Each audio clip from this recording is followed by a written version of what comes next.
picturesque Casablanca in liberated French Morocco, setting for the historic 10-day meeting between America's President Roosevelt and Britain's Prime Minister Churchill.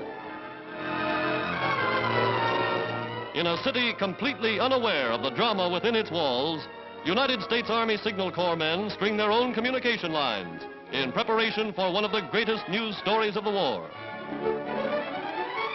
To Casablanca, President Roosevelt flew 4,000 miles from Washington to plan with Prime Minister Churchill the coming offensive, to serve notice upon the Axis of the United Nations' only terms for peace: unconditional surrender.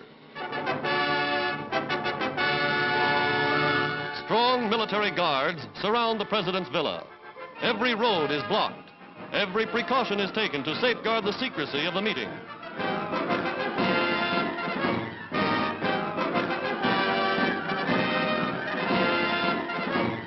United States troops, lining the road for miles, thought they were assembled for a routine inspection. Then down the highway, riding in an Army scout car, came their Commander-in-Chief, the first United States President ever to fly the Atlantic.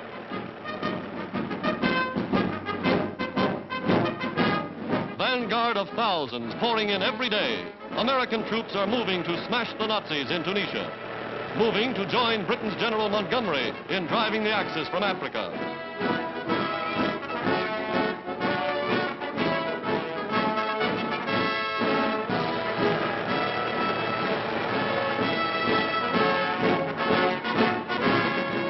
Modern mechanized equipment from the United States passing for the President's inspection. Not since President Wilson reviewed his victorious army upon the battlefields of France has there been such a show of American armed might paraded upon a foreign soil.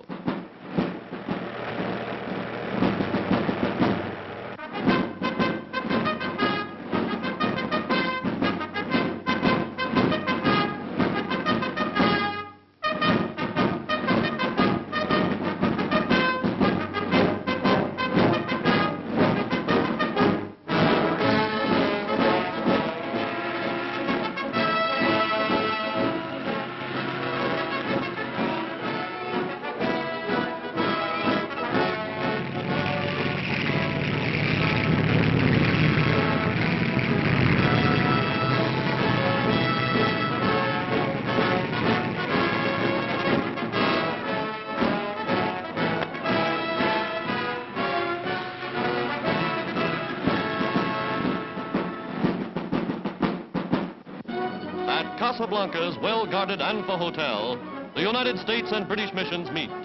The grounds are an armed camp. Only official Army and Navy cameramen are permitted to photograph the history-making event. Beneath the guns of sentries on the rooftop, the high commanders of Britain and America plan for victory. In August 1941, President and Prime Minister met at sea to sign the Atlantic Charter. Today they meet in Africa to give the world a new charter, a final plan for final victory. Time was when Hitler and Mussolini met in armored trains, and all Europe trembled. Now Mr. Roosevelt and Mr. Churchill have turned the tables. Today they meet to dictate the terms. Today they plan the offensive.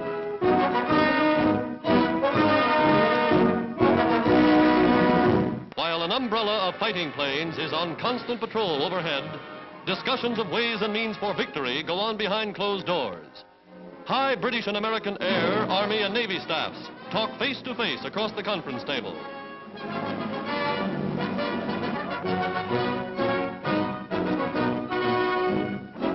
Head of the British and American Air Forces, Sir Charles Portal and General Arnold. Admirals of the British and American fleets, Sir Dudley Pound and Admiral King. Chiefs of the British and American staffs, Sir Alan Brooke and General Marshall.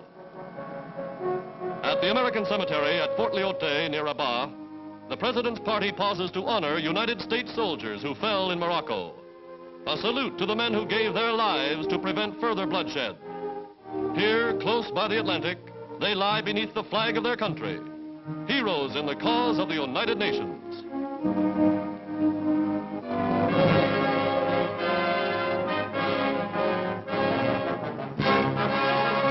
Now, for the first time, General Giraud meets President Roosevelt. Successor to Darlan as High Commissioner of French Africa, Giraud is one Frenchman who refused to bow to the Nazis. Twice he has escaped from German prisons. His talks with President Roosevelt are clearing the way for complete French-African collaboration with the United Nations.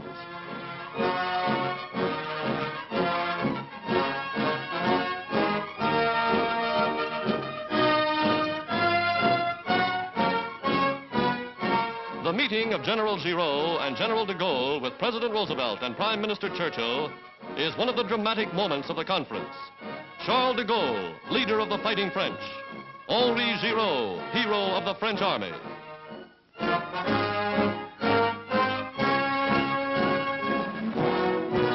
Personal friends, Giraud and de Gaulle join hands. Their one goal, the liberation of France, the defeat of the enemy. Mr. Roosevelt and Mr. Churchill revealed their big story to the press.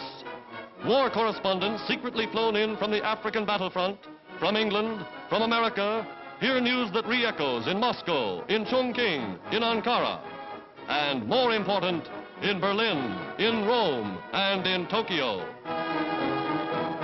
Homeward bound by Army air transport, the President's next stop is the tiny African Republic of Liberia.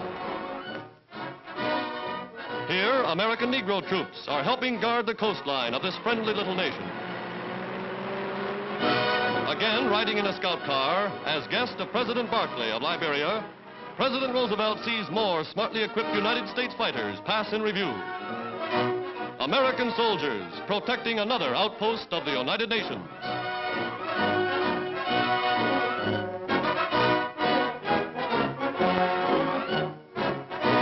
The presidential plane recrosses the Atlantic to South America. Here, President Roosevelt meets Getulio Vargas, President of Brazil. He assures President Vargas that the west coast of Africa will never again be a threat to the Americas. The Casablanca meeting is history. What Franklin Roosevelt and Winston Churchill planned for 1943 is a military secret. But for the Axis, those plans mean but one thing: unconditional surrender.